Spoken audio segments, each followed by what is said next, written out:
Hey everybody, welcome everybody. This is Brother John. Thanks for stopping by for another edition of God Talk. We try to do this every Sunday. Find it appropriate to do it on Sundays. So today's topic, we're going to talk about complaining. Do we do it too much? Do people really care when we complain? um, as I was mentioning to some people earlier, that I did go, go to a celebration and with my wife, and we got into some. Me and my wife got into a little bit of a discussion. It was a little bit of a religious discussion, yeah. And she does say to me sometimes that I do tend to complain too much, and I really do hate this about myself when I quickly will complain about a situation. As it could be a minute thing, or it can be a major issue, where my complaint might be valid. But I find sometimes that complaining can kind of set negative things into motion, or and I don't particularly like this. um, and so, do we complain too much? Do we complain too much where we don't actually do anything about it? We just want to complain just to be heard, or we think that people are hearing us. Do we complain thinking that it's going to actually solve anything? Are we complaining to the right people? um, do we need to actually take actions instead of complaining too much? Do we need to change our thoughts about a situation, or do we need to take action instead of complaining about something, actually do something about it? Um, so, yeah, my wife is my wife, she tends to be a very positive, outlooking person, and it really it gets me crazy sometimes, because sometimes I think she's so positive, but you're not being realistic, and that hence why I complain, because I think you're not being realistic, you're being too idealistic. So so we have that contrast going on. Then I realized today I was driving. And I've noticed this before, but I guess it just kind of hit me again because of what just happened over the past day. I was driving my mother to church.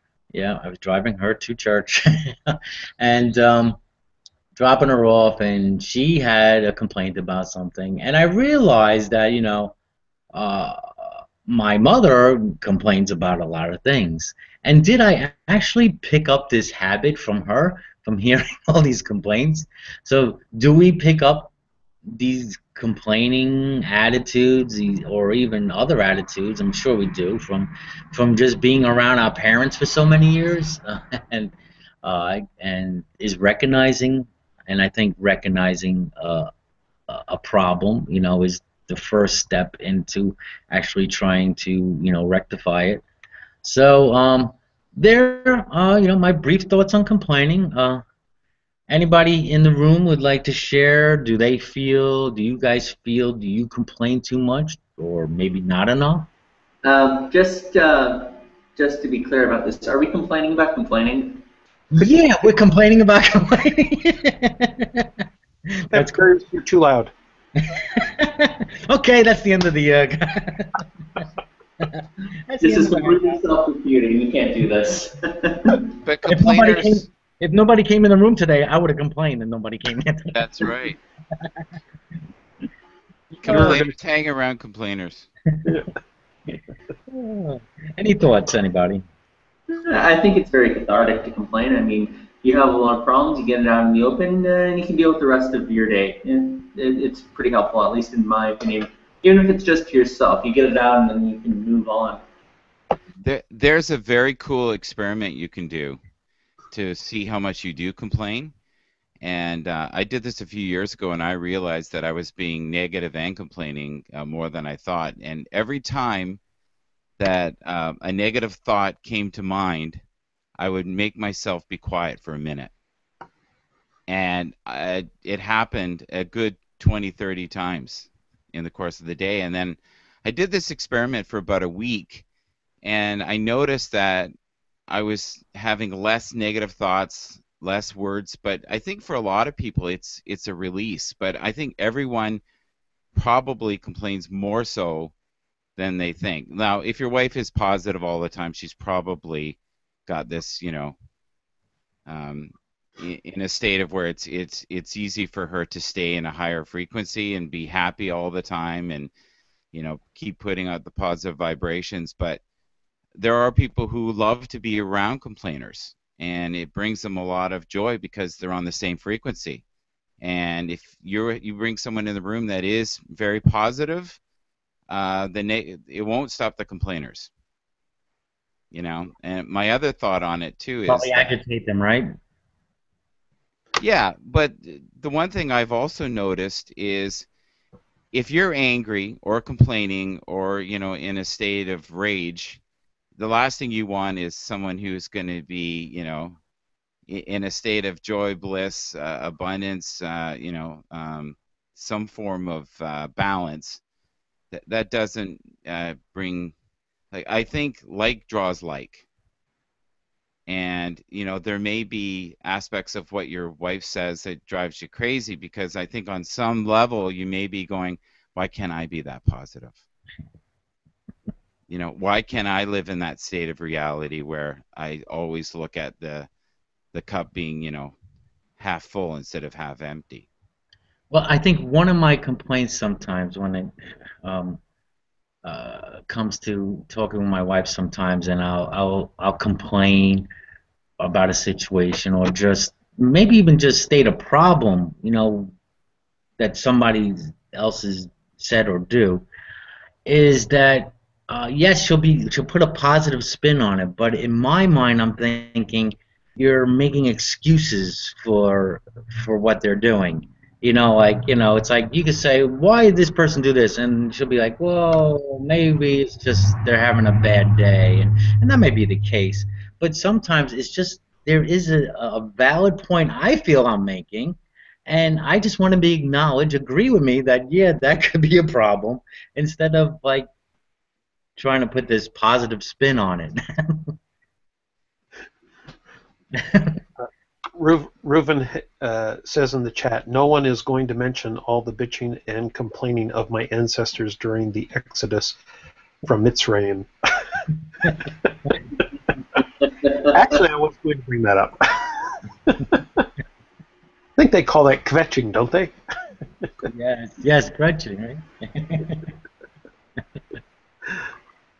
Convention. Yeah. Convention. And what happened to Michael? See, I got to complain. Michael, you left without even saying goodbye. It's Google's fault. Google did it. I thought we were friends. You're right. He is a rude Canadian.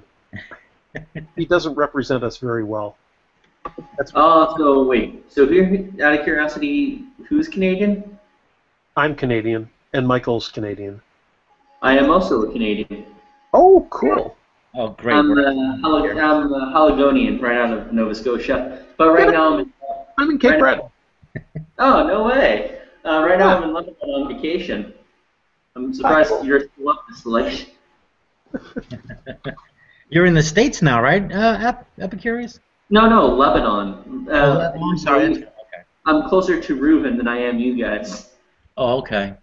Oh, I got you confused with Yuri. Yuri's Canadian, and he was vacationing in the States. Hold on, Epicurus, you're in Lebanon right now? Yep. Oh, well, I think Reuven's in Los Angeles. Oh, I thought he was in Israel. Never mind. Nah, not yet. Working on that. Oh, right. I forgot he told me he hasn't managed to make it up there yet. Yeah, he hasn't made Aliyah yet. Prescott, any thoughts on complaining? Always. I have thoughts about everything. I know you do. Please share. Please share. Well,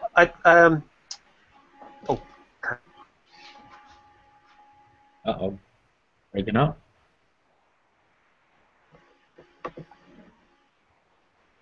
I don't hear you, Prescott.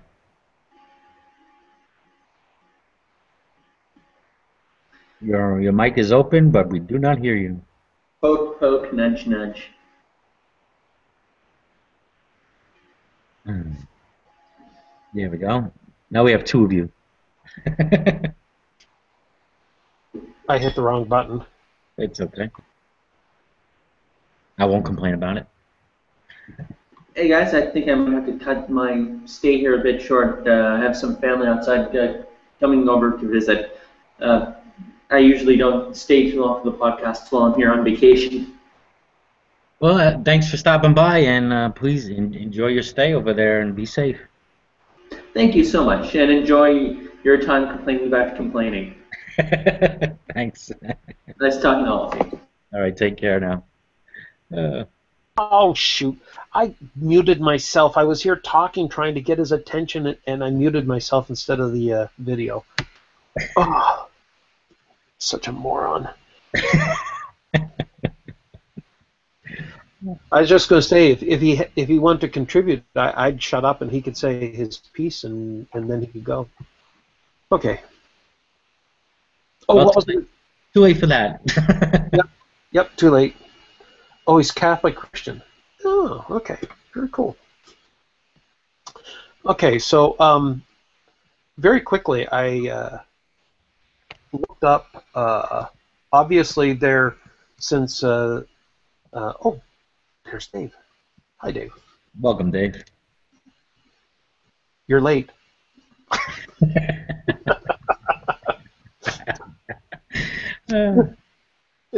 The theme is complaining, so I guess everyone's going to get a complaint when they come in. Yes, yes. You're allowed one complaint. One complaint per customer. I thought it was interesting when I just Googled what does the Bible say about complaining, and the first verse. Of course, we have to go to the Bible. No, I think this is interesting. It says, "Do all things without grumbling or questioning." Philippians 2:14. Like we in a lot of the hangouts here that we do, we end up talking about just the problem of people just accepting things blindly and not questioning. And this verse says, "Do all things without grumbling or questioning." What version is that? I'm sorry? What version is that? Because I have heard grumbling or complaining. I've heard Reuben brought up a version which says disputing instead of questioning. Oh, look it up and see if it says ESV. I guess that'd be what, the English Standard Version or something. Okay. So, but my thoughts were on that I suppose while it might be commendable for people to not complain, I wonder if it's an indication of something else that they are trying to aspire to, and they're kind of suppressing a natural urge, or whether they are indeed just not predisposed towards complaining. Like, or do people who don't complain, is it the result of conscious effort that they try not to complain, or they just naturally kind of have a optimistic disposition? And I think that people who do complain are also the people who question. They're the ones that are looking at the world and they're saying things aren't quite right, and instead of just accepting that it's that way, they're the people who take initiative. They're the ones that become activists.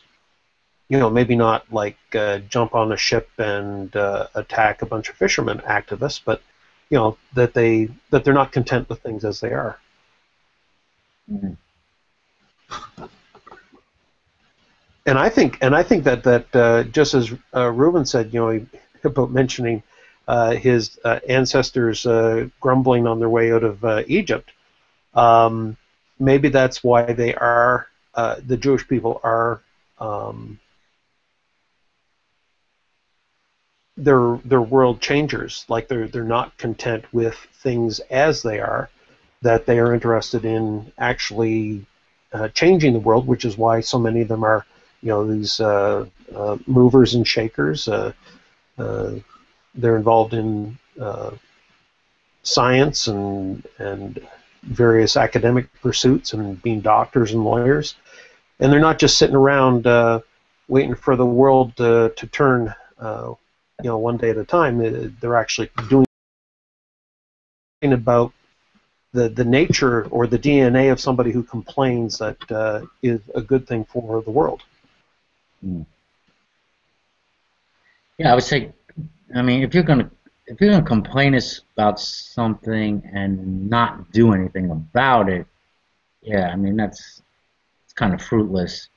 So I guess, yeah, I mean there are valid complaints, right? And then there's just people who are just, it seems to be just so negative they have to complain about everything for some reason.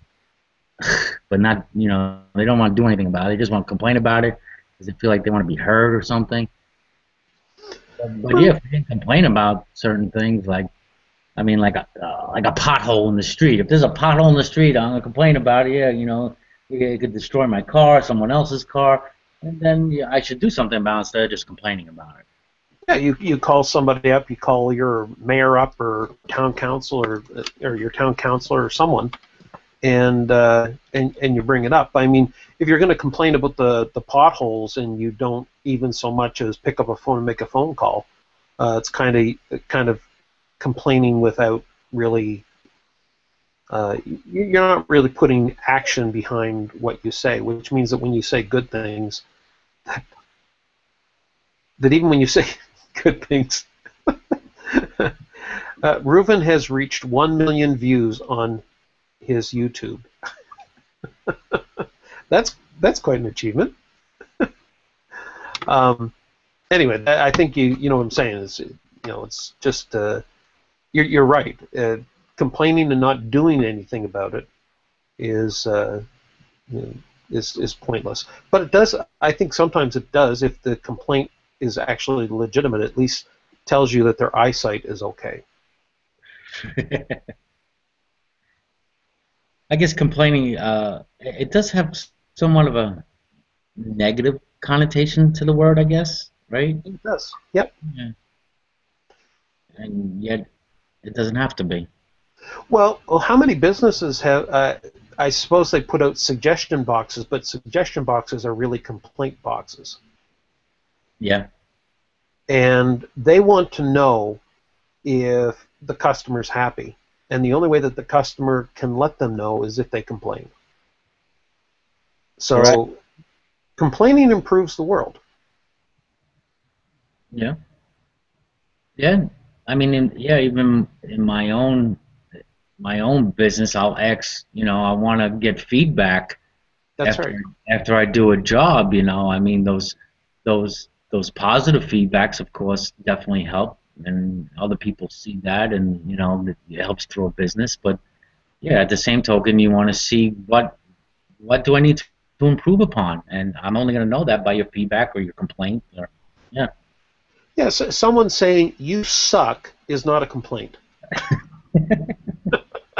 Yeah, I want to know why I suck. Exactly. It might be a correct observation, but Yeah. but you can't improve on a criticism like that, So I'm going to share because I was looking up on some quotes about complaining. I did share one in the invite from Eckhart Tolle. Here's a funny one I found. It was obviously from a Christian, so I'm definitely have to share this one. It's by Anita Sneed Carter. The name sounds somewhat familiar, but I don't know.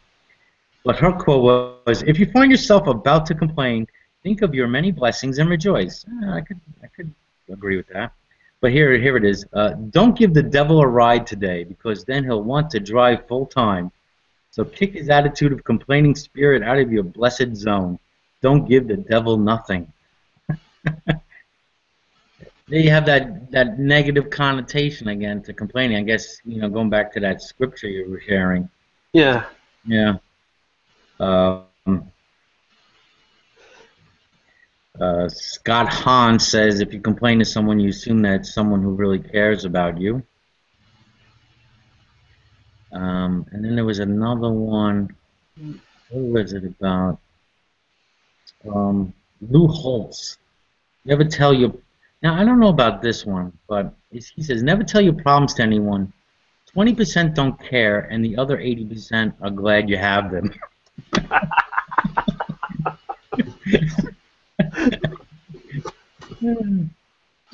I guess hearing somebody, yeah, that 80%, they're glad to hear you complaining because now it makes them kind of feel better about themselves in a hard sense, huh? Well, so I was going to suggest the possibility, and I wasn't. I was thinking of this when you were saying you complaining and your wife kind of, wanting to kind of place that positive spin on it. Is that? And I thought of this when you said that, but it wasn't because I was thinking about your wife. I was just thinking about the way relationships work, and I could see how some people don't complain but will hang around complainers because it is a way of appearing to be better than without having to do a single thing. Hmm.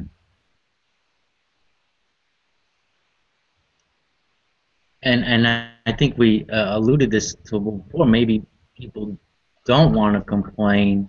Like, say, in my wife's case, I can't speak for herself, just knowing her a little bit, but or maybe just that uh, people who are believers, maybe they feel if they do complain, it's kind of will show to others a lack of certain spirituality, or a lack of faith. So Doesn't they sound like you're trusting God. right. So they Yeah. won't complain. Yeah. Hmm. Yeah, I think that there's a lot of truth to that. So kind of like when I had spent time in charismatic church, and I had uh, broken up with my girlfriend at the time, and so I was kind of depressed. And then I come to find out that that was from the devil. Apparently, when you break up with somebody, you're not supposed to get depressed. You're supposed to be happy in Jesus. And I was told that, depression's from the devil. Yeah. But I think they kind of share that same thought that any and everything that and this here's why I have a problem with two wolves. I think that we I don't think that it's as clear cut about which things are good for us and which things are bad for us. Anger, properly used, like as long as you don't become hurtful to other people, being angry is a normal, proper response to things. And people who think that anger isn't, there's something wrong with them. Hmm. Yeah, Having a righteous indignation, right? sure. Yeah. Yeah. Well, but I think that's even your Taoist philosophy is along that idea, isn't it? That all of these things that they're just a part of our emotions, and that it's actually more harmful to constantly be suppressing not just the good emotions but the bad emotions too. Yeah. When you say that, I immediately go to my dad, who well he passed at a young age. He was only 56, but he Oh, he had a he had a tendency to hold things in, and I mean I only recall one time when I was a child that he bursted out in anger, and I think it was all this pent up frustration inside, and he just let it out in a burst. And I remember him knocking over a bookcase. And that was the only time I seen any kind of burst of anger from him. But he would keep these things in, and I think yeah. it ultimately, attributed him having bad health. He had, yeah, he was a smoker, But holding these things in, I think led to him having, he died from a third heart attack that he had. And I think having to hold those things in and not letting your feelings out, even if it's, a little bit of anger or frustration, attributed to that. Yeah, yeah, I can believe that. Hmm. I know someone who's in his early 80s, and I mean, it's just good or bad, it comes out, and he doesn't have any heart trouble, but the rest of the family does. And I half suspect that their heart trouble is in part because they're holding in because because of his behavior.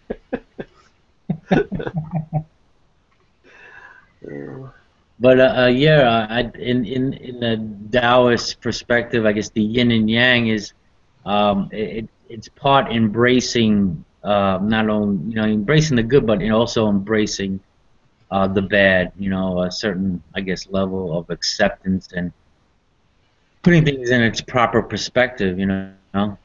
I think yeah, that whole two wolves story, and trying to shoot for ultimate good is just non-realistic. It's just not going to happen, and you can't have. I mean, you just can't have one without the other, right? I mean, Yeah. ultimately. Dave, welcome back. Hi, hi there. Yeah, I've been having fan problems, so I've been mostly keeping my microphone off.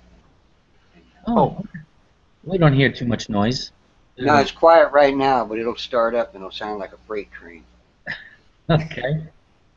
once it starts processing your voice, if you start talking, it gets loud, does it? Pardon? Uh, once, like if you start talking, it requires extra work to send that bit stream up, and your CPU has to work harder, so the fans will Oh, kick in. yeah, right. I've had trouble with one of my two fans that was real noisy yesterday, so I hadn't started up yet. But anyway, Well, I kid, did. I don't think I. Now I don't. I'm basically blind mostly nowadays, and so I'm still learning my way around to some extent. And so I just let people know because I'm not sure who's in the group. Today there's just me and Brother John, and well, Reuven I think stepped out. Oh no, he's still here. No, he came back.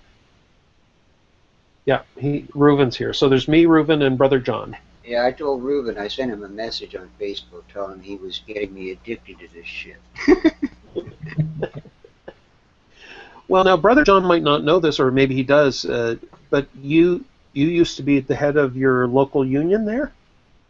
Yeah, it was a federal union because I worked for the Social Security Administration for 25 Oh, years, and I took an early retirement when I started losing my vision. I still wanted to have some time, you know, get around driving and stuff. I had to give up driving about 12 years ago, and so anyway, I've adapted. And the great thing is technology because I've been able to keep up with the internet using text to speech. I use a text to speech processor for stuff, so I can still navigate around. But some of the stuff, like on Google Plus and whatever, my speech processor doesn't announce some things. Like some helpful stuff will be announced, some won't be. So I have enough vision in one eye to get up close to my screen and use a screen magnifier that I pop on, and I can,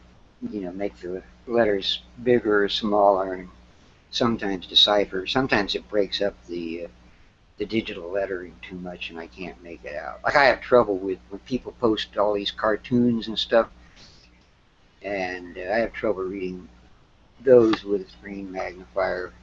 But I have an optical character recognition uh, on my computer that I can click on and take a shot of whatever it is, and if depending on the font, it's pretty good at deciphering a lot of stuff. In some fonts, it can't decipher. very cool. Read it back to me. Anyway, carry on. I just kind of giving you a little brief intro into my situation. No problem, and thanks for sharing that. Um, and and I'm sure, Dave, that when your site was starting to go, man, I'm sure you had some, complaints and grumbling, and I would say rightfully, so. I'm not going to dismiss that for sure. I can't even imagine going through that.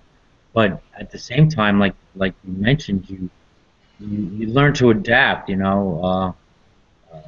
to, at least you, you make those, modifications to your life and those adjustments. Right. Hmm. Luckily, it was slow, gradual enough so that I was able to, adapt over time and not have it be just some people, they wake up one morning and they're just blind, period. So anyway, yeah. So and the good thing is that tech, because I've been into uh, personal computers since the late '70s and kind of been following all the trends and whatever. And I remember early voice text to speech processing was terrible, very hard to understand, and all of that. And they've made terrific advances in that, and they're still doing it. And now where you can get more natural sounding voices and inflections and that sort of thing. So, and there's quite a few blind programmers that keep up. There's a one, the screen reader I mainly use is called Non-Visual Desktop Access, NVDA, and it's an open source program that's programmed by people all over the world who are actually mostly fully blind, and they have to keep upgrading. It's basically for Windows, and they have to keep upgrading every time Windows, Adobe, or anybody makes changes that and changes in HTML coding and that sort of stuff. They have to keep upgrading it so it will, be functional. Hmm. I was in I worked at a government job myself for 20 years, and so I'm, of course, part of a union as well. And I guess I'm sure, union leader heard many complaints. Oh yeah, I called it the complaint department, and a lot of I'd say 60%, 70% were basically just sitting there listening. People just needing to vent, problems with their supervisors and whatever. A lot of interpersonal communication problems and stuff like that, and of course, federal unions can't negotiate, the real meat and potatoes stuff. Pretty much have to lobby Congress for anything.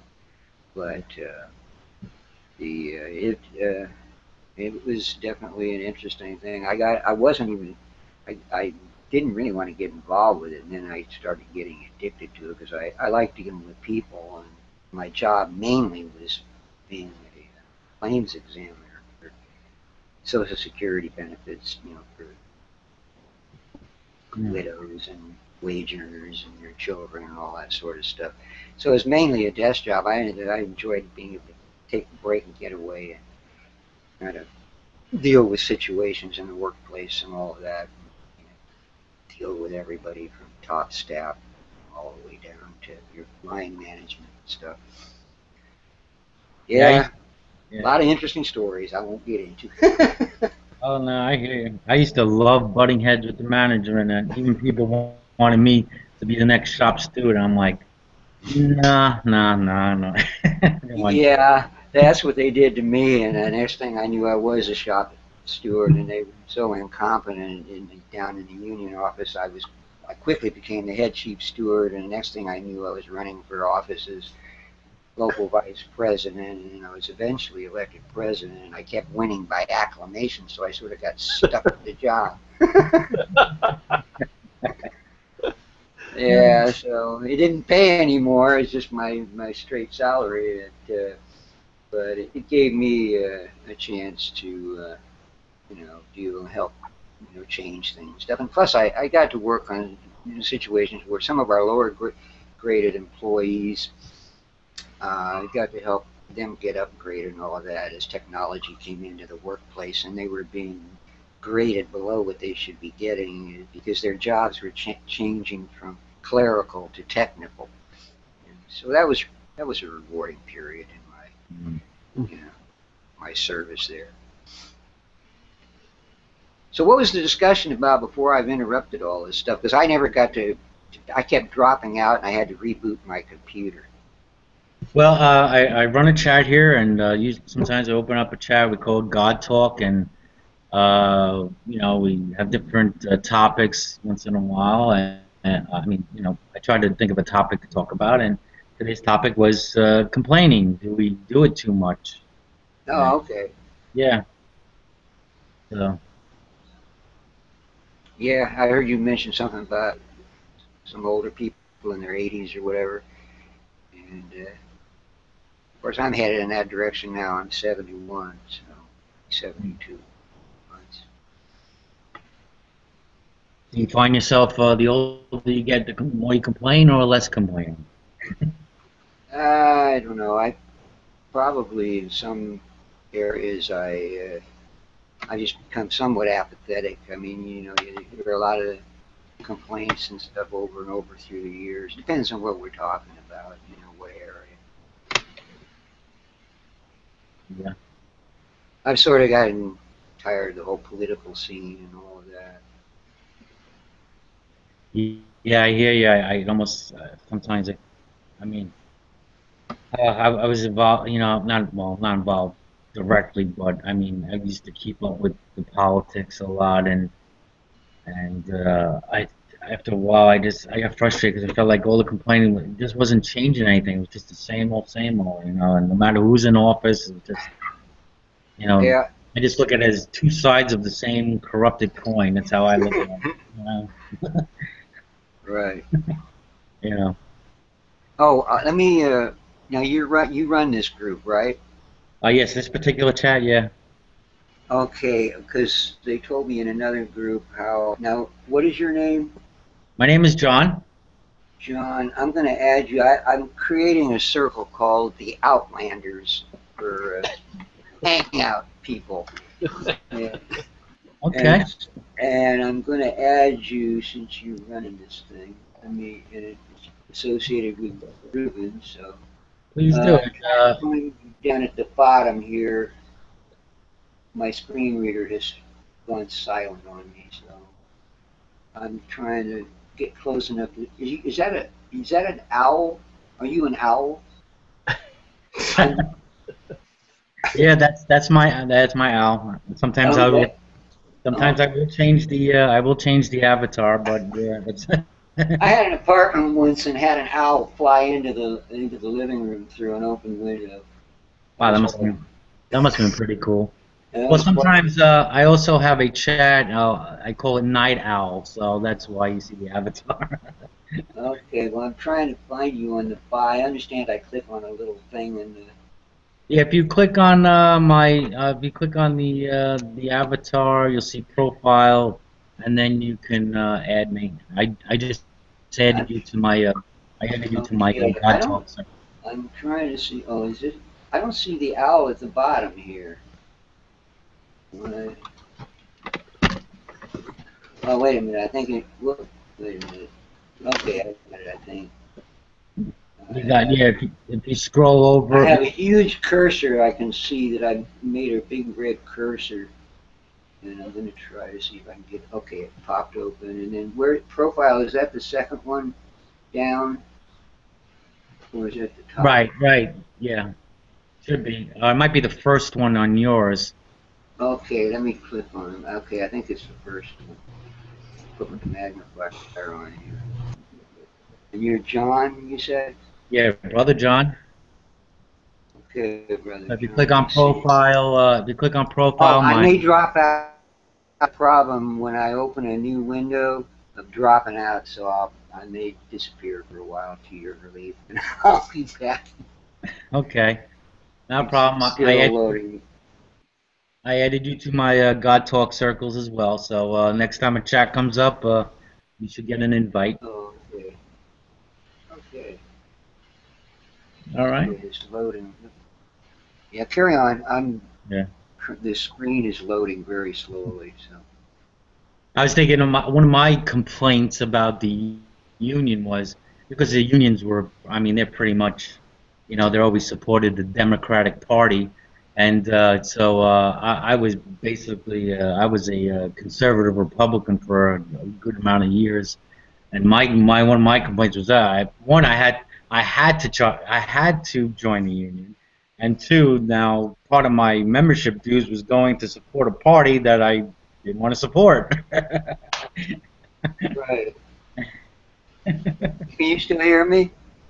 Yeah, I still hear Can you you. still hear me? Oh, Yes. okay, that's funny you mentioned it. American Federation of Government Employees was our union. We were local within that national union, which was the largest in the federal sector. And I was a Republican too, and I was one of two in the whole federation. And it was interesting because they used to call on me to represent them in some issues when Reagan was running the show, and actually it was George Bush Sr. who gave us locality pay and a lot of stuff that we weren't getting from the Democrats, and so it was kind of interesting when I'd go to national conventions and they go, "You're the Republican guy, aren't you?" Yeah, yeah, yeah. I eventually switched over. I got real disenchanted with the fundies taking over the party and all that. I knew a lot of other folks who were conservative, but as the religious right took over, they pretty much scampered away from it. Either went independent or became Democratic. Hmm. Well, I want to quickly say, I'm a social liberal and a fiscal conservative, which is why I was Republican. I was a liberal Republican, and they've pretty much gone now. yeah, that's good to hear because I'm pretty much the same way. I guess would define a libertarian, I guess, but right, socially liberal and fiscally conservative. Yep. Want to welcome Art and Andy. Welcome to the room. We're talking Ooh. about complaining today, and do we do it too much? Um, So you're basically complaining about complaining. yes, and yeah, and somebody already said that, so there. Oh, I'm too late. Oh, damn. You came too late, Art. Do you guys have any thoughts on complaining? Do you guys, Art or Andy, do you feel sometimes you complain too much or not enough? Or are you afraid to complain or anything like that? Well, I don't know. What do we mean by complain here? What do I mean by complaining? I mean, like valid criticism or basically just being a crybaby? Well, yeah, I mean, we touched upon both of those because I think complaining does have a negative connotation, but we did discuss a little bit. There are, yeah, valid complaints. Um, but I guess the thing is, when we complain, do we really do anything about it, or do we just, bitch and moan just to be heard? Well, that's tough to say. I mean, Yeah, if I may say, I think there's a wise way to complain. You could be very bitter and negative about it. You can really allow yourself to. You can mess up your day just by the words that you use, and how you complain. But definitely, there are situations that we complain for, and I'd say it's a matter of being careful what you say and how you say it too. right. There are times, though, you would say, Andy, that it's valid to complain, though. Yeah. No, we are speaking mostly as men, and I think we should keep the conversation that way. But there are verses in the Bible talking about complaining. Yeah, Prescott did touch upon one. Was it Philippians 2:14, and we kind of got a couple of different interpretations, and depending on the version you look at. Um, and it talks about. I know one version I think talks about not complaining, but the same word they use, disputing or not questioning. Um, yeah. There's a version of Psalms, I can look it up. I don't remember exactly what it says, but it says something about taking your complaint to God or something along those lines. Okay. Do you feel that, Andy? I know you're a Christian.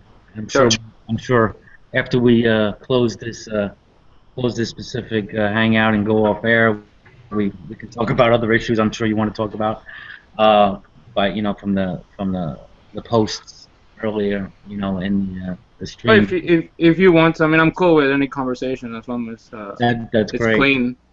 Yeah, sure. I was talk. Do you? I don't know if you deal with this personally or other Christians. Do you feel that sometimes people hold back their complaints because it shows a lack of faith or spirituality? Um, hmm, it's a good question. I complain. I complained. I used to complain a lot more, and I was very bitter. And I'm comparing myself before I was a Christian and now that I am a Christian. And I used to curse like any other man. But I would say it's obviously not, it's not you are not to repress. There are things, there are injustices, there are things that happen to you. They are. I just yesterday I was with a Christian brother and we were talking about trying to comfort each other because we're sort of going through a rough time right now. But I said it's before I was a Christian too. I know I was into like NLP. I don't know if you ever heard of that, neuro-linguistic programming, and I'm pretty sure you guys at least heard of Anthony Robbins. So I Yeah. mean, I think that's I think they take it to an extreme because they made it. I don't think is what they do is very wise. But Andy, if I may for a moment, I don't know. You're getting me dizzy. Your camera's shaking a little bit. sorry. It's, I think I don't have. it looks stable on my end. Oh, Oh, the thing is because I have the laptop on my your lap. knees are probably Yeah, I have shaking with it.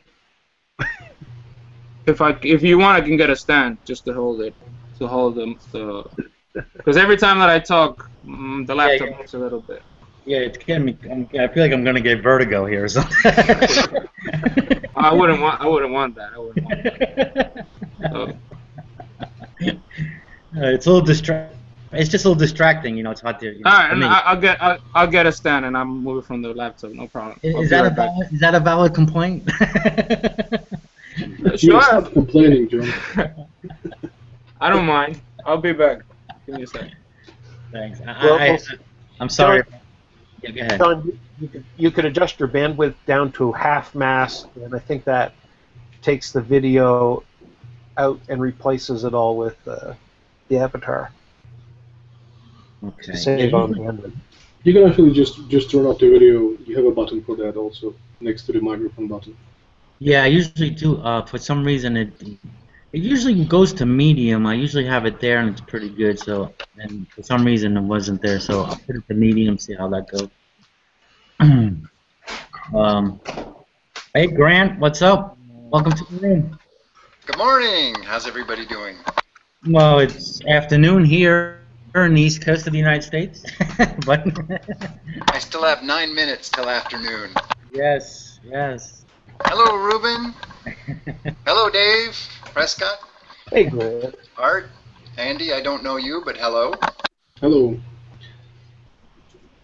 So, Grant, I know Andy was in the middle of a thought, and my apologies for interrupting him, but maybe when he comes back, he can finish his thought. But meanwhile, Grant, no apologies if needed. We're talking about complaining, and do we do it too much? I don't know if you heard any of the broadcast earlier. No, sorry, just got on. No, it's okay. And so that's what we're talking about. And do you have any thoughts on complaining? Do we do it too much? Do we do it just to be heard? Are there valid complaints and stuff like that? Do we feel anybody really cares when we complain? Wow, that's there's a lot of stuff to unpackage in that conversation. Uh, and anything that comes to mind right away? Yeah, it's funny because as I was doing dishes, I was lost in my own world of thoughts, as I usually am, and I was just thinking about how, some people in third world shitholes sometimes just have this existence that is just constant suffering and misery and all kinds of crap heaped into their lives, and I believe they still find the time to smile and laugh and get together and be happy, and I think that there's something in that goes to, do we complain too much? Yeah, I've have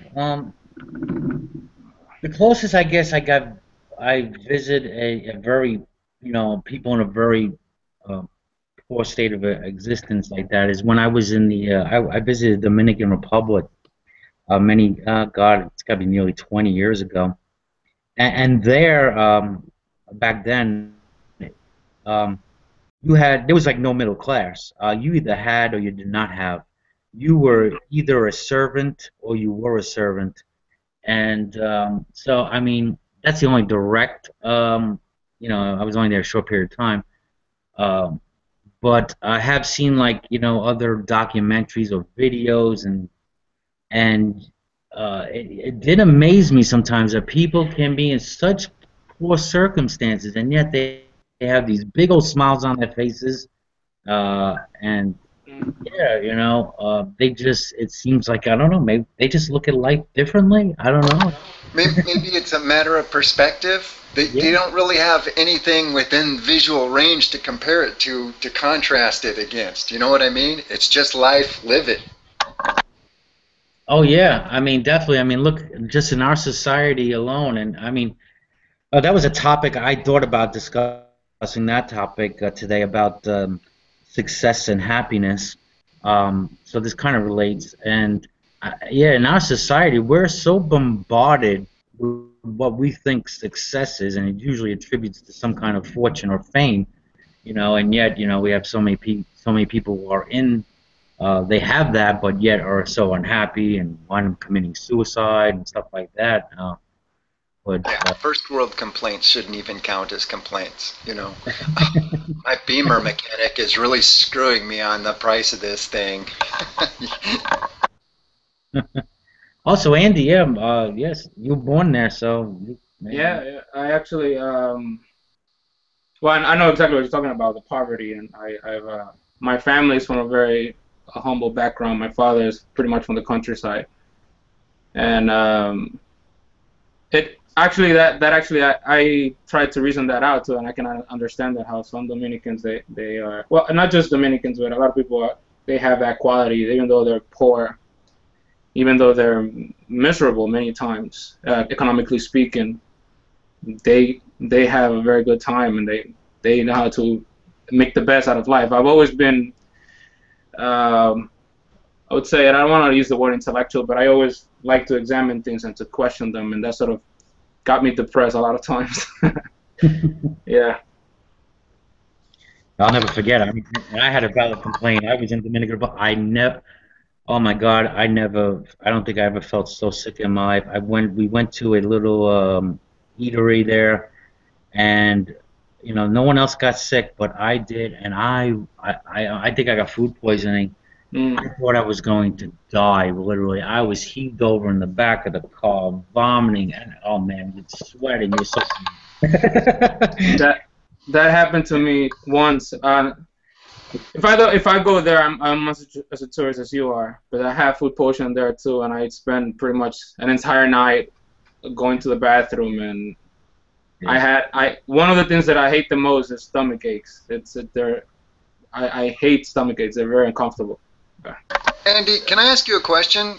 Do you think there's a stronger sense of community down there than there is in comparison to the United States? Yes. I mean, are you closer to your neighbors, the people that live around you? Things have changed a lot. Especially when I was a child, there used to be that. Like people would go to the house. A stranger would go to your house and ask for water, and people would give them water. But really, times have changed, and a lot of Dominican criminals living here in New York and in other parts of the country, they're deported back into the Dominican Republic. So people some paranoia is starting to set in. It's not like New York, obviously. Sure. But I mean, it's.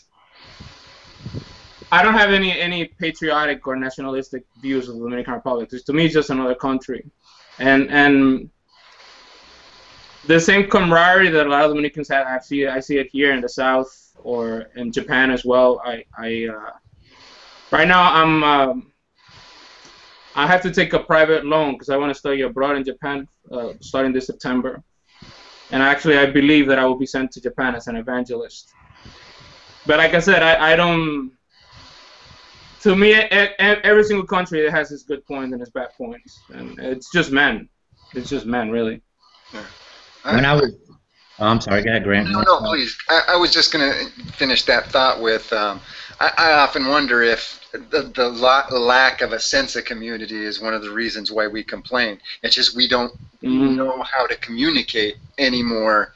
I mean, I've seen people that open up conversation by looking at you and complaining about something in lieu of, hey, how you doing? My name is so and so. You know what I'm saying? Mm-hmm. That's a good point. That's a good point. Are you living in one of the major cities too, Grant? I lived in Los Angeles for like 25 years, and no sense of community. Avoid eye contact with your neighbors. Have a close circle of friends, and that kind of deal. Well, I traveled to. I was able to make it to LA once, and I was in the Bay Bridge area. And in comparison to New York, I was like in another planet. People were so friendly to me, and coming to me and saying hi. That would never happen in New York for the most part. So. Oh, you used to live in New York, Andy? I'm living in New York. I've been here in New York since we moved from the Dominican Republic when I was 13. And for the most part, I've been living here since, with two exceptions. But I went back to live to the Dominican Republic by myself. Okay. Well, you're in what part of New York? I'm in Manhattan right now. Oh, okay. I'm originally from Brooklyn myself. Yeah. I was in Queens yesterday. I found that like when I was a kid. I mean, you're talking about late, I mean. I remember in the 70s at least, there was more sense of a community. Everybody knew each other on the block. People looked out for each other. I was, kid, so everybody looked out for all the kids and stuff. And progressively that just got worse. I think people moved away, and that sense of community kind of got lost. I mean, other communities came in. I mean, where I grew up it used to be predominantly Italian, Irish, and some Jews in my area. But now it's more Russian than anything, and I'm sure they have their own sense of community. But from what I saw, it definitely changed. Do you think a children's perspective plays a role in it? Because I know I'm pretty sure. I mean, I know the old times were better, and there's a lot of nostalgia missed when we talked about our childhoods. But there were. How can I say this? To me, times are getting worse and worse, more difficult. I'm going to be very honest. I know that my generation, it's mostly boys. There are very few men, and I'm probably like maybe a 17-year-old right now of the old days. So But I know there were problems back then. It's not like it was all pink and rosy. So I think maybe a children's perspective really plays a role in it too. The way you saw things as a child, the way I saw things as a child too when I was in the Dominican Republic. But back to when Graham was asking about sense of community in the Dominican. I mean, when I was there, and again, it was a while ago, and I was there a few weeks. Because my ex-wife was she's half Dominican, and had family down there. Actually, her grandmother at the time ran a Christian school right out of her house, pretty much. But anyway, when I was there, they were having the elections, and talk about political fervor. I was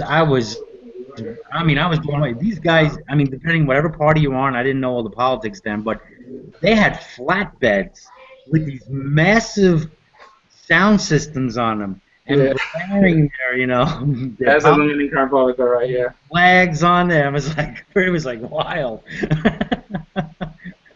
But the political campaigning is mostly getting the people drunk and giving them money, and that's the candidate who does that the most. He's the one who wins. That's how it works down there. Yeah. The last time I was there was like 2 years ago. I was living in Jaina. I don't know if you ever heard of that. It's between Santo Domingo and San Cristobal, and it's a very marginal part of town. The seventh most polluted part of the world is located there. And there's a lot of American industries as well. But the thing is that there was this lady, a Christian lady, that she has a house there, and she wanted somebody to take care of it. And since I wasn't going to pay any rent, I decided to live there for a while. But it was really tough. It was very, very tough.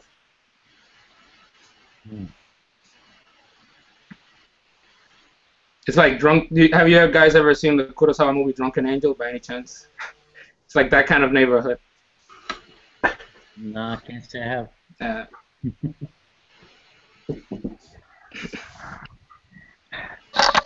I always got a sense that the more, I don't want to say depressed, but the more hardship that was in any kind of group or nation or whatever region, the harsher the living conditions were, the greater the sense of community is. And I don't know if that's correct or if it's just something I've gathered from watching too much TV, but that was always my perception. Well, that makes sense. I mean, if there are harder times, then I guess you're going to rely more on each other, for whatever it may be, food and stuff. Well, after World War II, Japan grew as a nation in that same sense. Obviously, there are many negative aspects, and after the war, when the country was decimated and Tokyo was 80% of Tokyo was gone, there was a lot of crime and prostitution, and people were starving. But somehow that brought the Japanese together. So there's some truth to that.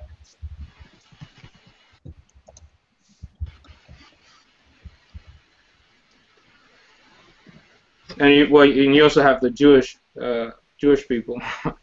They certainly have been through a lot. Exile. That's harsh. So does anybody have any other comments, questions, or anything about complaining? Or else we can wrap this up and then we can go off air and talk about anything else. I wished I had more to bring to the table. Sorry. Unbelievable, Grant. You usually do. I'm complaining. I'm a firm believer in the first world complaints just aren't even worth airing. Art hasn't said anything at all. Do you have any thoughts, Art? No, I'm fine. Well, I do, but not on this topic. Oh, okay. Art is content. That's very good. Yeah. Well, thanks, everybody. Well, if nobody else has anything to say about complaining, I guess I'll wrap up this version of God Talk. Thanks for listening. If you have any comments or any suggestions for topics, you can leave them in the comments section here on YouTube. Please rate, comment, subscribe, share the channel with others.